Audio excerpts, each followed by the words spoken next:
All right, we'll go ahead and get started. Thank you so much for joining us for today's session. That's all going to be about etiquette tips, acting and speaking with a person-centered mindset. So we have three speakers and presenters that will be with us for the next 45 minutes or so. And I'm thrilled that they're going to be joining us. Really enjoyed the practice sessions with them and learning about just the most progressive and the most timely etiquette tips for this day and age. So I will introduce everybody separately when it's their time to jump on, but just to do the initial intros, we have Yvette Pegues from your Invisible Disability Group, as well as Sheryl LaPlace from Insperity and Cherie Newton from MARTA. And as you probably know, if you joined us before, I always like to share a little bit about our sponsors. And we thank them and are so incredibly grateful for their generosity. We have grant funding from the Atlanta Foundation. Of course, Bobby Dodd Institute is a sponsor, and I'm happy as the lead for development and community relations for Bobby Dodd to be joining you, as well as we're so thankful for Disability Inn of Greater Atlanta support and Georgia Tech's Excel program, as well as the Institute for Leadership and Social Impact. And to our newest sponsor, MARTA, we also thank you for supporting Igniting the Inclusive Workforce. And as I said before, we're going to be joined today by Yvette, Sheryl, and Cherie. But to start off, I'm going to go ahead and just give you a little bit of information about Yvette. So Yvette is the CEO, is the founder, as well as the Chief Disability Officer for your Invisible Disability Group. And Yvette is a disability and inclusivity executive. And a little bit about your Invisible Disability Group. Their mission is to empower, equip, educate individuals with disabilities at the intersection of access and opportunity. Yvette has had close to 20 years at IBM and obviously has experience as a disabled professional in that it prepared her for adaptive engineering, sports, adaptive sports, assistive technology, the marketplace, and educational spaces worldwide. So what does she do now as the CEO of your Invisible Disability Group? Well, she advises the C-suite and government entities. She sits on chairs, board chair, supports ADA and executive boards, and just overall is a tireless advocate, all from her height, adjustable, battery-powered wheelchair. So with that, I want to turn things over to Yvette and thank you again for joining us for this important session.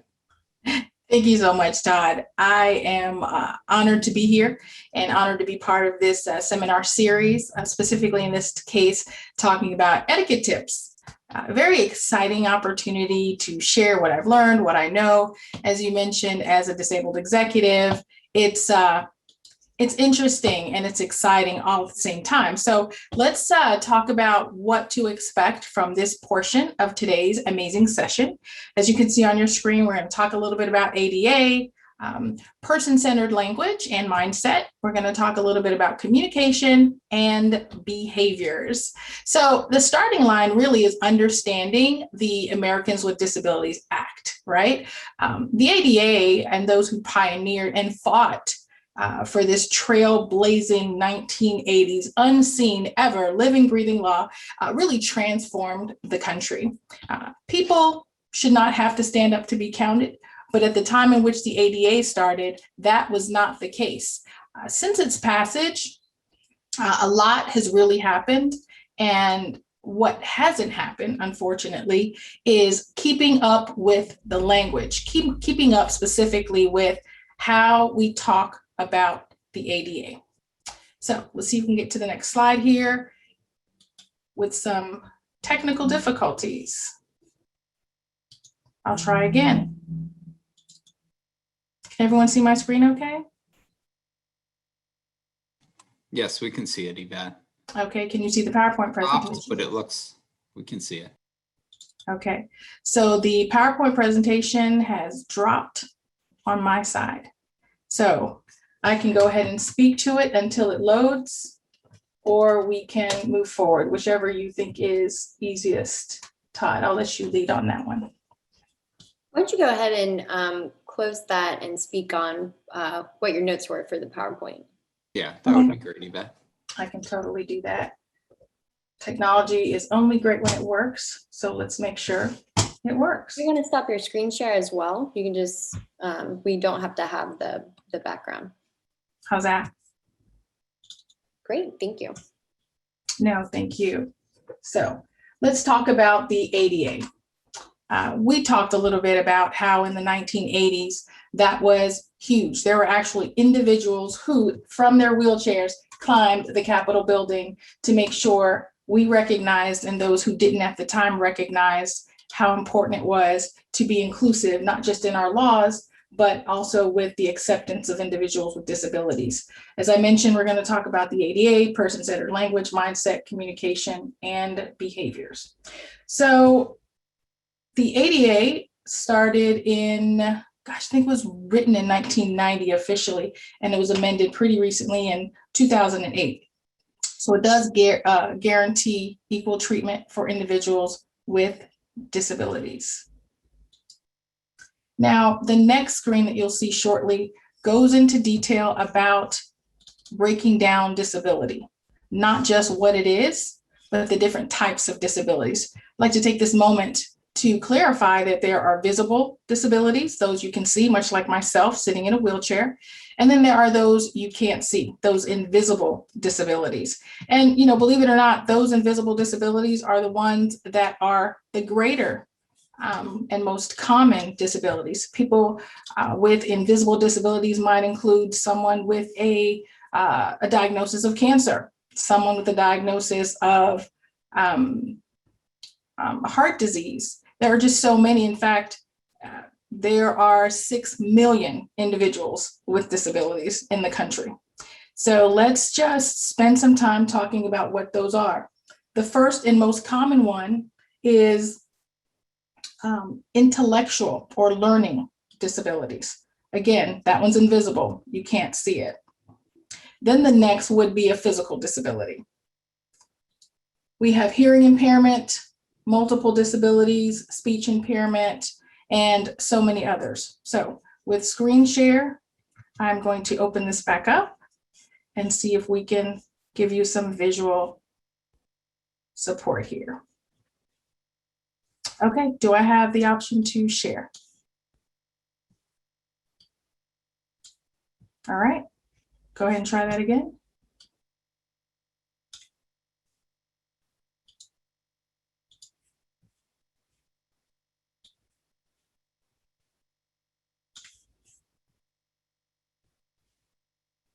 Don't see that option, unfortunately.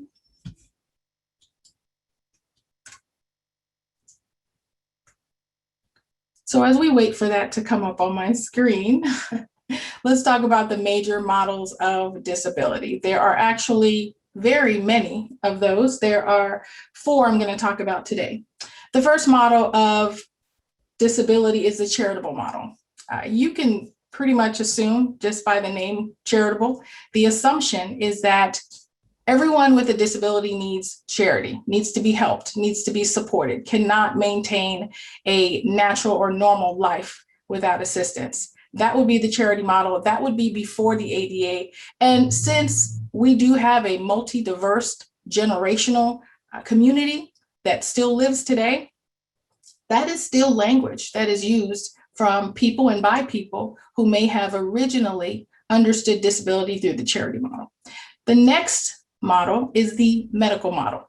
The medical model says that individuals with disabilities cannot function without medical intervention, nor can they participate in medical intervention for themselves. They need a caregiver or someone to help support them in that place of their transition into the world.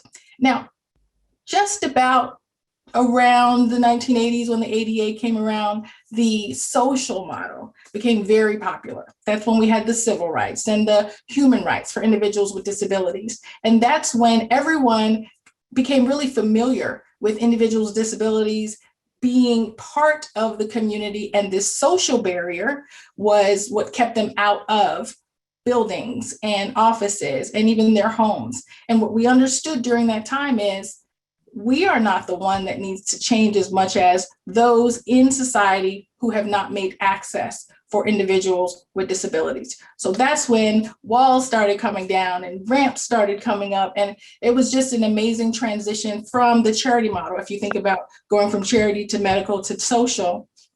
And then the next model, which I think we are in right now, is the identity model, which is pretty amazing. It's individuals like myself and others who are comfortable in their own skin with or without disabilities and really making changes. You know, if you think about the Paralympics, I think 80 million individuals for the very first time saw individuals with disabilities actually being active in sports and activities. So that to me was an exciting change.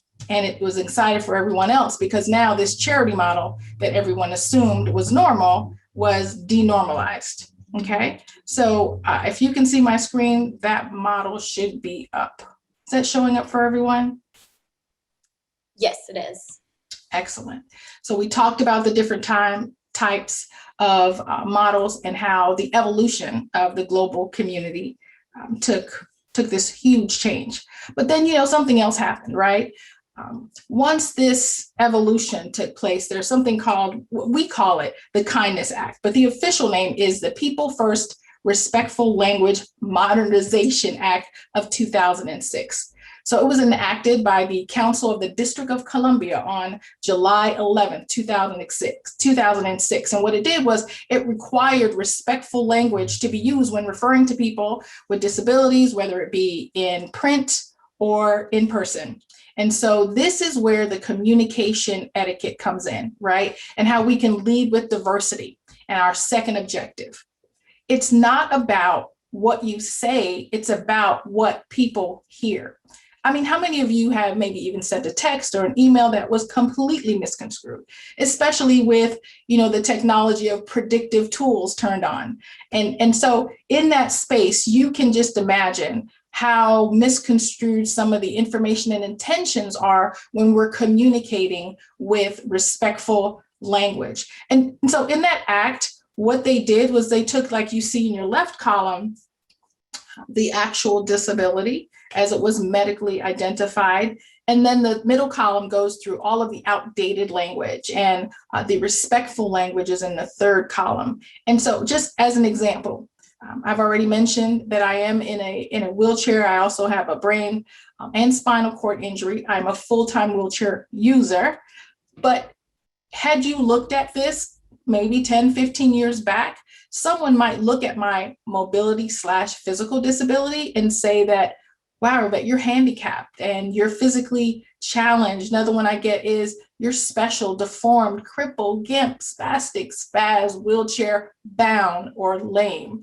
So again, I would not respond to that very well. I would not feel comfortable if I was referred to in any of those ways, but I have had conversations, as I mentioned before, with individuals who may have come into the understanding of disability during maybe the charitable or medical model and are not intentionally trying to use hurtful language, but that becomes an opportunity to communicate to them that that language hurts. There's new language that's being used, and that language you'll find in the third column. And it says wheelchair user, or physically disabled, or a person with a mobility challenge or physical disability. Those are the words that I would prefer, and most people with physical disabilities would agree. And so as we look at advancing a person-centered mindset, let's also look at behaving, you know, with a type of etiquette that honors the individual that you're speaking with. Right? So we don't want to stop at how we speak. We also want to stop and start at where we communicate physically and in our body language, because your mouth is not the only part of your face that speaks, right? You have nonverbal cues and messaging sometimes in your body language. So non-verbally, your eyes also communicate to people with disabilities. And with this in mind, you want to be particularly sensitive to not staring and using your body to sometimes offend an individual with a disability just by not reaching them directly, not speaking to them directly. And so the following three behavioral cues and clues are ones that you can take a look at. Obviously, when you speak with someone that has a hearing difficulty, face them so that they can read your lips and hear you better. Obtain permission before physically touching someone or attempting, something as simple as opening the door. I use both power and manual chair, and sometimes I need help and sometimes I don't. And the other thing is, if you plan on meeting with someone, universal design is huge. Recognize that this individual who hopefully has disclosed, or you've communicated to them as to where you're meeting and given them that option, feels comfortable getting into that building, into that workspace, and into any of the surrounding needs that they may have, and accommodations are put in place. I can't tell you the number of times I've had to go through the back door into a kitchen or the loading dock just to get into a room. And so, yeah, I kind of feel like furniture. And I recognize that there was no planning in that particular part of my attending this meeting, this conference. And there's a controversy, whether it's internal or external, that happens, right? So people first doesn't stop at words. We talk about body language. We also talk about, in this particular case, empathy versus sympathy. Those words sound alike, but they're very, very different. Empathy might be experiencing someone else's feelings, right? Listening to understand. It's actually a German word that means feeling into, and it requires an emotional component of really feeling what the other person is feeling. And we can only know that by listening to understand. And I think at the end of the day, with empathy, you can ask the right questions or just simply listen to hear the answers to questions that you may not have to ask. On the other hand, sympathy might be more like, I don't know, patting me on the top of the head, which happened very often as I am in a wheelchair. And it means assuming, or ignoring maybe someone else's suffering without the effort of trying to listen with your ears and your eyes. That is a distinction that we may not think about often, but it happens more frequently than you would imagine.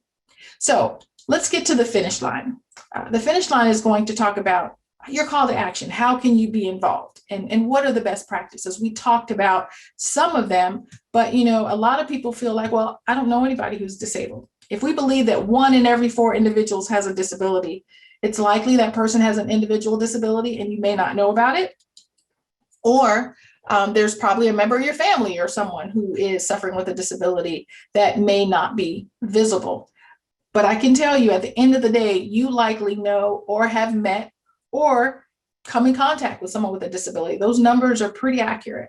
So in that case, let's make sure we understand if and when we are in those situations, and even when we don't know that we are, that we look at some of these areas where everyone can help. There's no assumption of everyone knowing everything, and there's no charge, for you to always say the right thing. I know it can feel like, there's a word police, making sure you say all the right things at the right time. But at the end of the day, all you have to do is ask. So as we look at this list, we talked about empathy, inclusion education. It's something that should already be happening in your organization, in your home, in your hearts.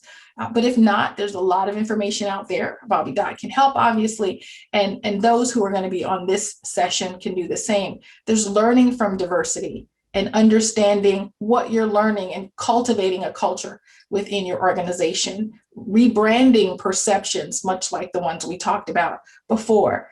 Like, I rebrand my perceptions every time I try a new adaptive sport. So I'm up to 22 sports. So that to me is a way for me to advocate with activity. Recognizing exclusion. If you see it, what is that saying? They say, if you see something, say something.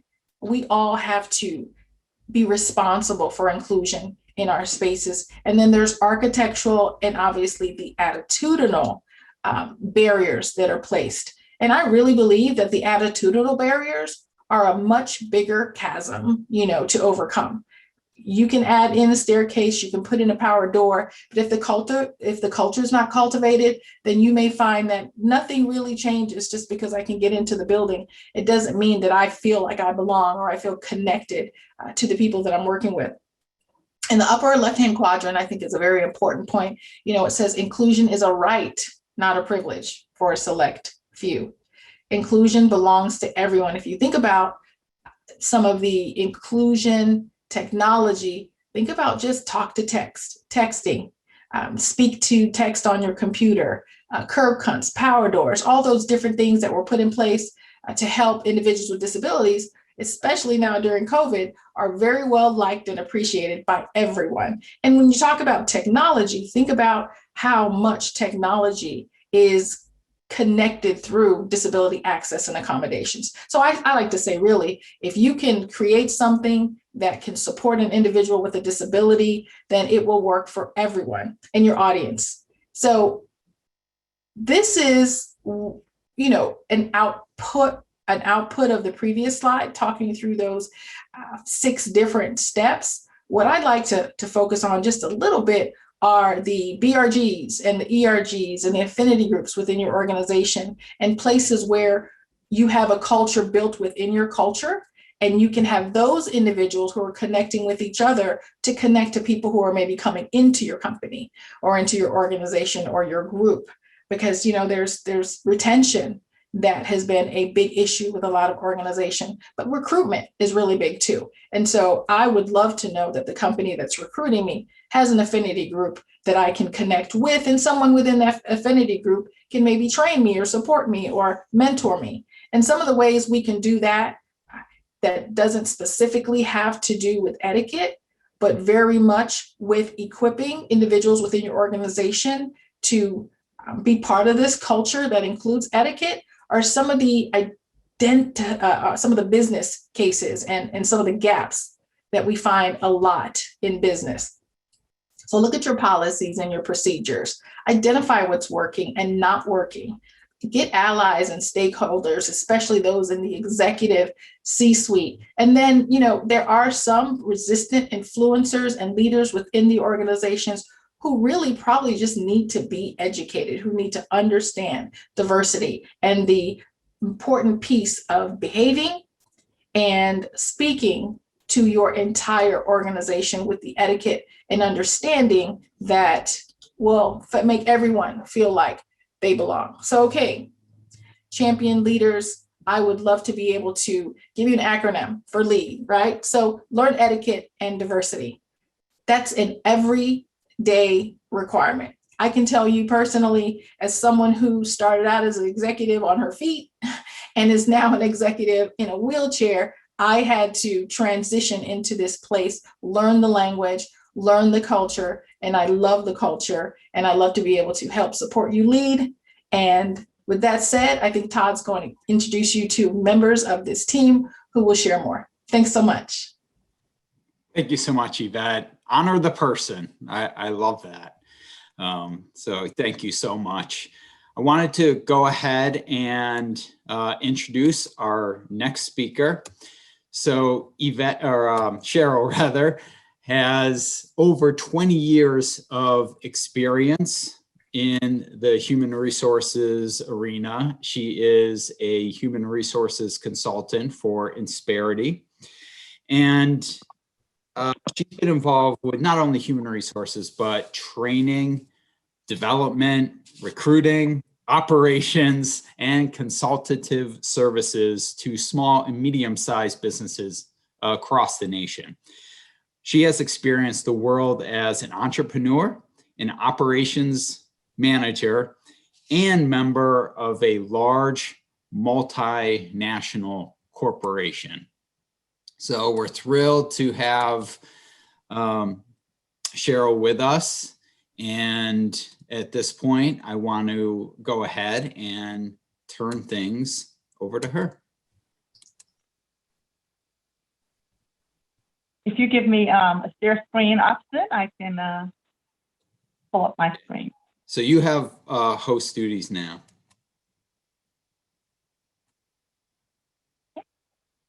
And I will stop sharing.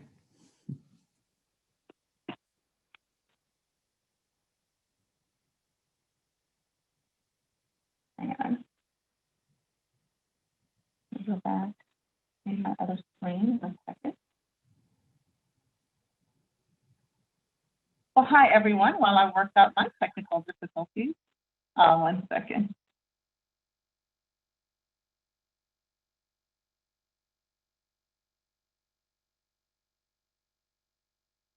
Okay, that's the one I want. As Todd said, I'm Sheryl, and I'm here to speak a little bit with you about the inclusive workplace. And just to share a little bit about what I'll be covering here. We'll answer why an inclusive workplace. Is that a good idea? What are the primary barriers to an inclusive workplace? And what should I say? What should I do? Those are some of the most common questions that people will ask.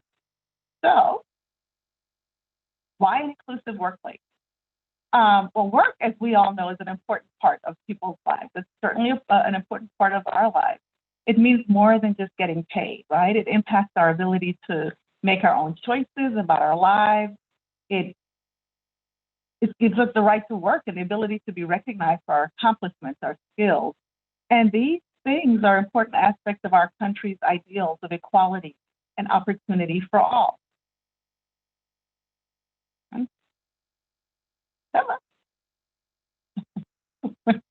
Always technical difficulties. Okay, here we go. So in addition to it being a great idea, right, for the reasons that I just mentioned, why else? We all have heard about diversity, equity, and inclusion. These are, really popular topics right now. And when we talk about the benefits of a diverse workplace, these apply to a workplace that is inclusive of people with disabilities. So increased creativity, better problem solving, higher quality decisions, increased productivity, higher employee engagement, higher retention, increased profitability, and a positive company reputation. So these are all really worthy goals that any company would want to realize. In addition to these benefits, why else would we want to have an inclusive workforce? Well, it's simply the right thing to do. Yvette mentioned the ADA, and there's also the amendment to that, the ADAAA, and there's also another one called the IDEA, which relates more to the educational needs of young people with disabilities. So we'll be learning. I understand that your platform will share more about those laws in future sessions, so we won't go into it any further here, but I mentioned it because if we know that it's the right thing to do and we know the benefits of a diverse workplace, then what gets in the way? Why aren't we doing it? And there are 3 primary barriers to the inclusion of people with disabilities. We have stereotypes, assumptions, and our own discomfort. Now, we all know that stereotypes and assumptions don't work well for anyone, right? We certainly don't like when we are stereotyped or people make assumptions about us that may not be an accurate representation of who we are. So I want you to fill this out for yourself, right? Just because I blank does not necessarily mean blank. What would that be for you, right? So for me, I'm a woman, I'm 5'10", and I might say just because I'm tall does not necessarily mean I play basketball, right? People ask me that all the time. Oh, did you play basketball? And so, again, here's where an assumption might be made or a stereotype is applied to me. Now, in my case, this sounds like just merely an annoyance, right? But think about for people with disabilities where assumptions like these and stereotypes like these actually impact their ability to work, their ability to contribute to society, their ability to apply their talent to something that's really meaningful. And usually we can address this for ourselves and for our organizations if we are able to focus on the can versus the can't. So what do I mean by that? I'll tell you a little bit. Often opportunities are not made available to us because of stereotypes and assumptions that a person that's differently able, that they can't do certain things. Instead, we should focus on what they can do. For example, I can't read the slides really well because of the print size if I didn't wear my glasses. So if my job said, hey, because you can't read the print size, we're not going to allow you to make presentations or share information about an inclusive workplace, right? But if you focus on what I can do, right, I can put on some glasses and I can read my slides and I can share this information with you today. Again, this is a simplistic example, but the point is that we need to turn the can't into can, right? Looking at opportunities to flip those things around. Sometimes it just takes a reasonable accommodation, like my reading glasses.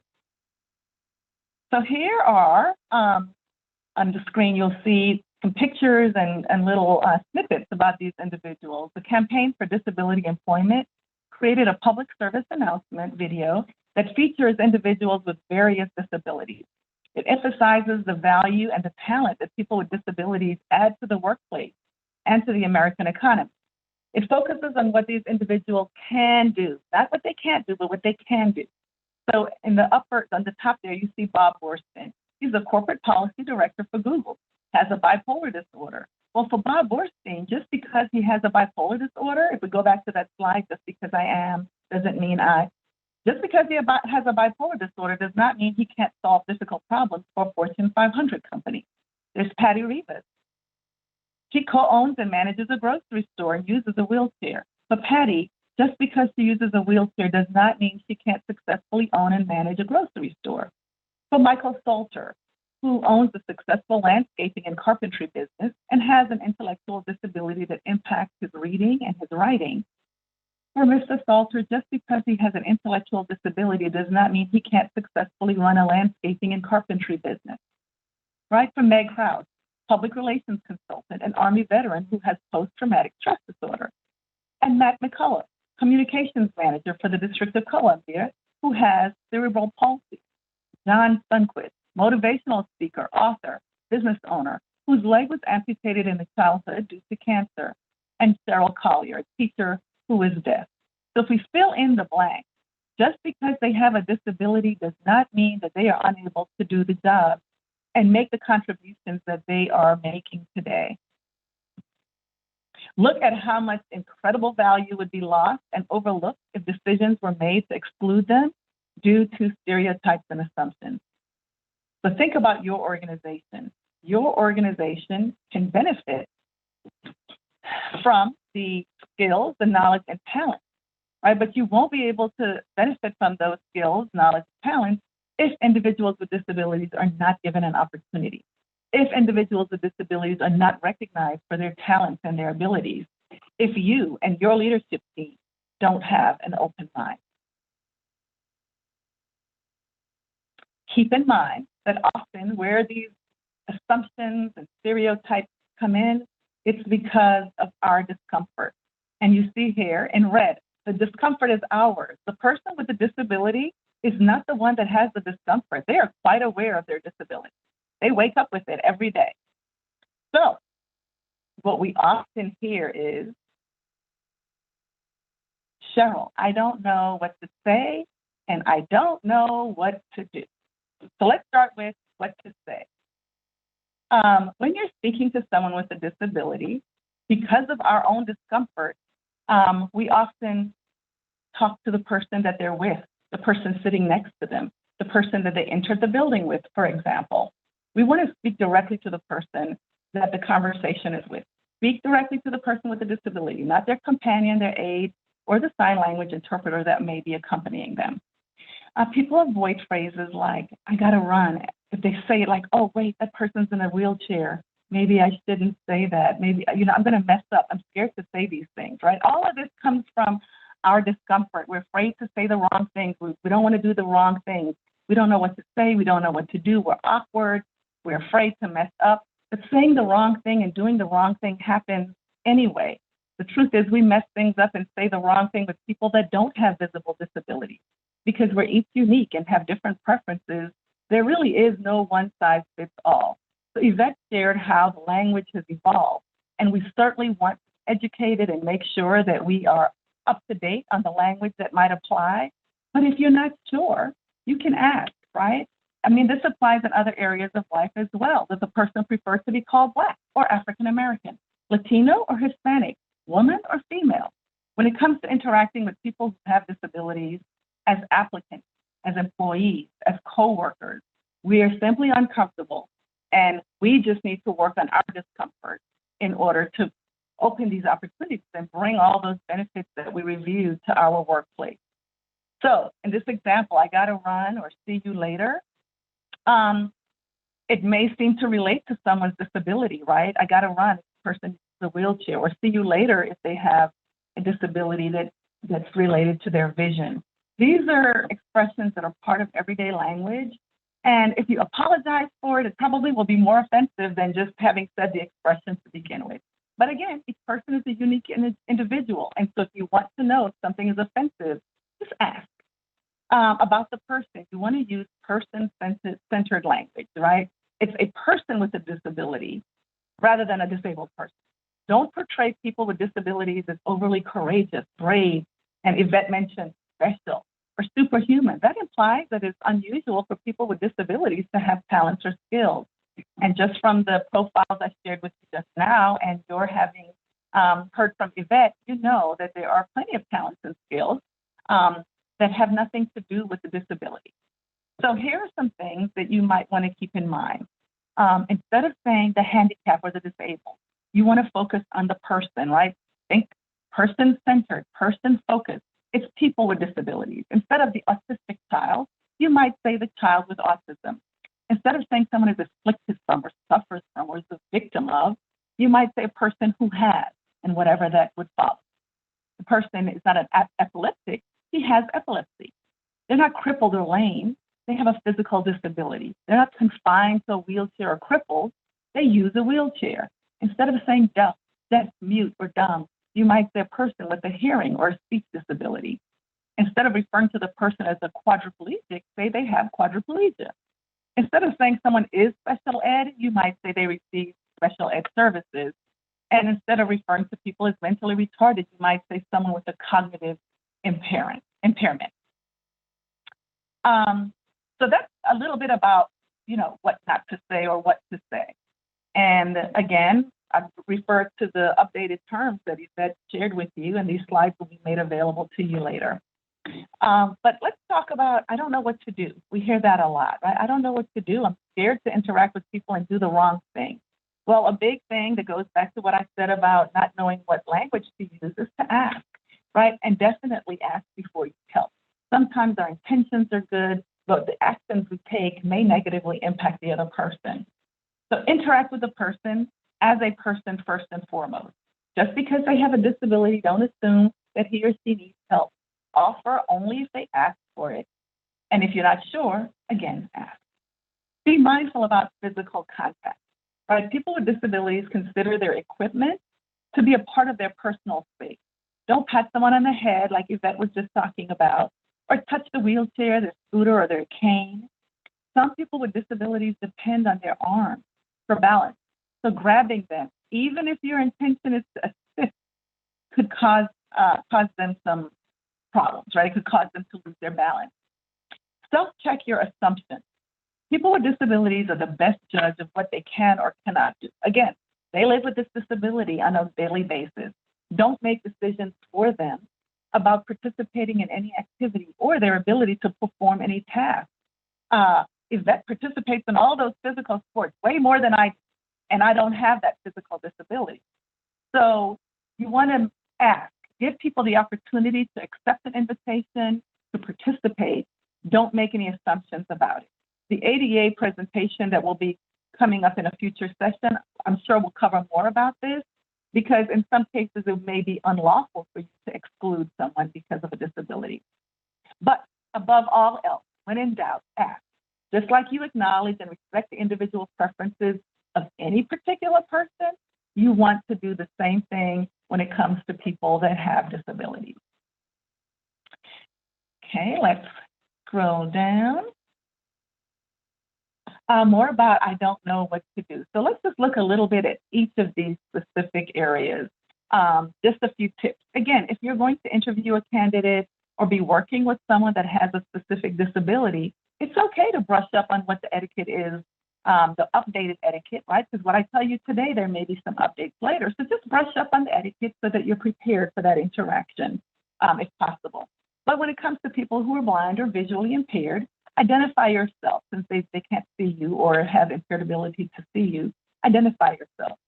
To assist, if they ask for it, offer your elbow. Don't grab their arms or any parts of their bodies at all. If there is a seeing eye dog, a walking dog, or a cane, walk on the opposite side of that equipment or the assistant animal. Give specific instructions, using the numbers on a clock as a frame of reference to help orient the direction. Like, hey, the door is at 3 o'clock, or the table or the chair is at 9 o'clock. For people who are deaf or hearing impaired, you want to follow the person's cues to determine if they prefer sign language, if they read lips, or if they prefer writing. To get their attention, wave your hand or lightly tap the shoulder, which sounds like a violation of what I said before about not touching people. But if you wave your hand and you aren't able to get their attention, just a slight tap on the shoulder to let them know that you're attempting to communicate. Use your normal tone and speak clearly. Don't start yelling, like making really loud noises. People do that a lot, right? Use your normal tone, speak clearly, use facial expressions and body language to help convey the message. If they don't understand what you're saying, rephrase rather than repeat, and just be prepared to write it down in case it becomes necessary. For someone who may have a speech disability, give them your full attention. Don't interrupt or finish their sentences, even if you feel like you know exactly what it is they're trying to say to you. If you're unsure of what was communicated, just repeat what you heard to get that affirmation. If you're still unclear, ask the person to write it down. That way the communication is happening. You don't want to pretend that you understood. We see that happen a lot, right? You just nod your head saying, oh, yeah, and you have no idea what the person said. Chances are they'll know that you didn't understand. They won't feel like you respected them or really had an interest in what they were saying. People using a wheelchair or having mobility impairment. We've already covered not touching someone's wheelchair. Yvette shared some of her experience, but place yourself at eye level when you're in conversation with someone that's using a wheelchair. For people with developmental disabilities, remain focused and patient. Speak in clear sentences. Use simple words and concrete concepts. Rephrase comments or questions for better clarity. And don't talk about the person as if they're not present, referencing them while they're right there in the room. For people who use service animals, again, do not pet, feed, or distract the service animal. They are on duty. They're actually at work. Respect the handler. If there's a handler, the animal may be necessary for people with low or no vision. Sometimes it's people with hearing disabilities or people who experience seizures. So don't make assumptions about what the disability may be just because you see a service animal.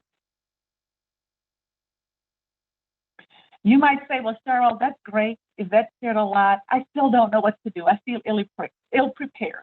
Well, one thing you can do is to learn more, to address stereotypes, work on eliminating your own assumptions, right? Do that self-check and increase your comfort by putting yourself in situations where you get to try out the new language and give people opportunities. Spending time with us today is a step in that direction, and there are lots of resources available to help in that journey. The ones that were referenced for today's presentation and reflected here are being placed in the chat for you, and I believe will be a part of the presentation package, the slide deck that will be sent to you. Thank you so much for your attention, and I'll turn it back over to Todd. Thank you so much, Sheryl. I appreciate it. And it was as you were going through the session, and you brought up the fill in the blank, I was thinking, and I was answering myself, which was I have the functions of 2 ears, but that doesn't make me a good listener. So I thought that was excellent, and really appreciate all of those thoughts. A lot of things to kind of take home with us were brought up there. So I wanted to segue to bring Cherie into the speaker circle. so to speak. And Cherie's going to talk a little bit about, her personal experience. And Cherie, in keeping along with the trend, has over 20 years of experience with MARTA. I think about 25 years, actually. First as an intern, then a contracted employee, and now as a mobility services agent. She is a fixed route user and a mobility user. And we're so glad that she's been willing to share her story. But a couple more things about Cherie. She is blind due to retina pigmentosis, but obviously she is a very successful professional as well, and in fact graduated with honors from Valdosta State. But I would be remiss in not sharing that she does utilize a guide dog, Astrid, currently, and has since 1996. And she lives with Astrid and another guide dog that she had that is now retired, and her husband, Brad, of nearly 39 years. So thrilled that Cherie is joining us. And Cherie, if you're with us, hop on in. Hi, I'm glad to be here. Thank you for the opportunity. Things have changed a lot since I started with MARTA. People were more uncertain. You could hear the discomfort in their voices when they first spoke to you, and I think part of it was the fact I've always been accompanied by one of my guide dogs. I'm on my fourth one at this point. So it was a trial and error. It was a lot of learning that how to do things, not quite exactly how to put it, but that the dog was not going to bother anyone, that the dog was there as my mobility device, not to bother anyone, not to scare anyone. I'd come around a corner at one of the garages, for example, and if an operator was coming around a corner that did not expect to see a dog coming around a corner, I usually got a good scream. So I put a bell on the harness so that we make noise when we go any place. But even people that are petrified of animals or have a dislike have learned around me that it's no big deal. And obviously, I can't see body language or facial expression, but I do hear what's going on and how someone's feeling in their voice. My supervisor 4 years ago, he knew me from before, but when he became my supervisor, I could hear the discomfort in his voice. He wasn't exactly certain how to interact with me, so he was very formal with me, where he was not with the rest of the group. He was more casual, more social with the rest of the group. And I went to him privately and asked him what it was maybe that I could do to try to make him feel more comfortable, more at ease, that I was just a person like anyone else. I was expected to do the same job as anyone else, but I just did it in a little bit different way. And gradually, he got it, and now he is as comfortable with me as he is with everyone else in the office. A lot of the other employees, I guess I'm pretty well known around the place. But there just is a change in attitude. They're more accepting. They tend to talk to me instead of to somebody I might be with, which is not happening so much out in the general public. I might be with my best friend, for example, and we'll be in a line, and the cashier will say, "Can she do this?" And I'll just say, "Yes, she can. Just ask her." That usually gets some attention. Or my friend will back way off, and I'll tell the cashier, "I'll need your assistance. If I were here by myself, then I would need your assistance. They just want to put it off on someone else because they feel uncomfortable. Maybe they haven't had any kind of ADA training. And at MARTA, I have done ADA sensitivity training with a lot of operators, telling stories about different situations. I always try to make it fun. I usually start out by saying, I have a reasonable accommodation request to the instructor that's working with these people. And when they asked me what it is, I said, well, if I get a sighted guide, then I can drive a bus, right? So, and for your information, I have driven a bus, and I did have a sighted guide, just not on the street. I did it in bus rodeo. So I'm not letting it stop me. I'm having a good time, and people have learned, I think, some. As was stated, I work for MARTA, and one of my passions is to make sure that, to the best of my ability, that there is education about how to work with somebody with a disability, not just visually impaired or blind, but with a wheelchair, hearing impaired, other disabilities. Because we can put all the bells and whistles in place, but if we don't have people that on the front line that can work with people with disabilities and understand how to try to help them, then we don't have an accessible system. And that's what I really want, is an accessible fixed route system so that people don't have to always depend on a paratransit type service. I don't. I use regular bus and train. In fact, you can probably hear it. I'm on a bus now on my way home. That's great, Cherie. Thank you so much for sharing with us. And I was going to mention that such a dedicated MARTA employee and rider that you're coming to us directly from a MARTA line. But we really appreciate. Actually, I'm on a Cobb bus right now. I've already been on the MARTA line. Okay. Well, it's great. Thank you so much. We appreciate you sharing your personal story and everything that you've accomplished. Well, we thank you for very much. having me. Absolutely. Thank you for having me. I really enjoyed it.